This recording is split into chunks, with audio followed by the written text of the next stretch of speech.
Assalamualaikum warahmatullahi wabarakatuh.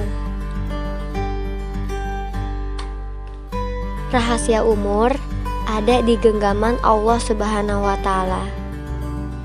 Tidak ada seorang pun dapat mengetahui kapan ajal akan tiba. Ketika kematian datang mendadak, umumnya keluarga bingung kemana hendak memakamkannya. Alangkah baiknya apabila sudah ada wasiat, hendak dimakamkan di mana, serta mempersiapkan makam yang akan diwasiatkan. Berikut ini adalah tips untuk mempersiapkan makam keluarga. Yang pertama, persiapkanlah makam sebelum wafat.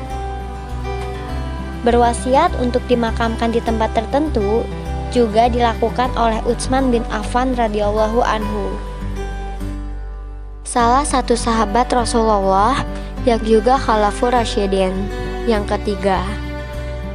Dia termasuk ke dalam Salafun Shalih, yakni orang-orang soleh pertama yang mendampingi perjuangan Nabi Muhammad SAW.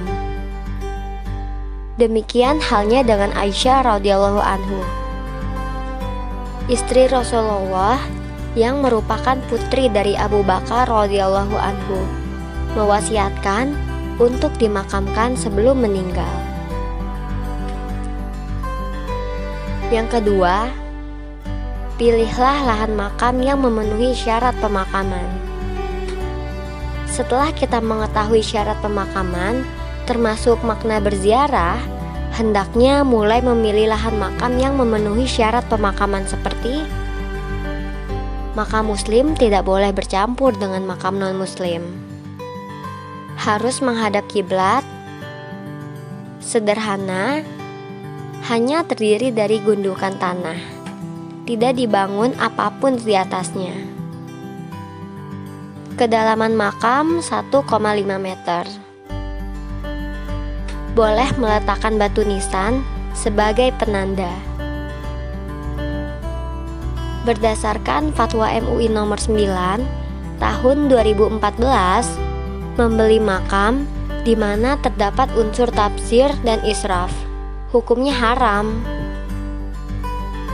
Tabzir adalah menggunakan atau membelanjakan harta kepada hal yang tidak perlu, atau disebut juga boros. Sedangkan israf adalah suatu sifat jiwa yang memperuntukkan keinginan yang melebihi semestinya, serta memilih makam yang memudahkan keluarga untuk berziarah dengan khidmat. Selanjutnya, mempersiapkan makam orang tua agar memudahkan untuk berziarah. Agar amal bakti tidak terputus, meski orang tua sudah meninggal dunia, persiapkan makam orang tua di tempat yang memudahkan Anda berziarah khusyuk dan hikmat. Pilih lahan pemakaman yang memungkinkan Anda untuk berdoa dan bertafakur tanpa gangguan. Ajarkan kepada anak-anak Anda kebiasaan berziarah kubur sebagai salah satu tradisi keluarga dengan mengajak mereka berziarah ke makam orang tua Anda. Kemudian, pilih makam yang bebas biaya sewa bulanan, tahunan, hingga biaya perawatan harian. Untuk memudahkan perawatan makam, serta agar makam tidak ditumpuk hanya karena Anda lupa membayar biaya sewa makam tahunan, baiknya Anda membeli makam yang bersertifikat dengan biaya perawatan sepanjang masa. Selanjutnya, hindari tabzir dan israf. Dalam pemakaman, dengan berkonsultasi dengan ahlinya.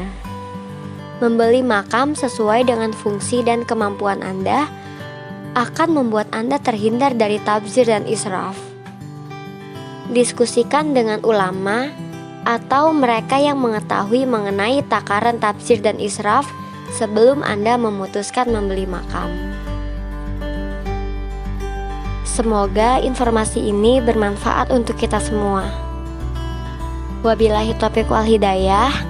Wassalamualaikum warahmatullahi wabarakatuh.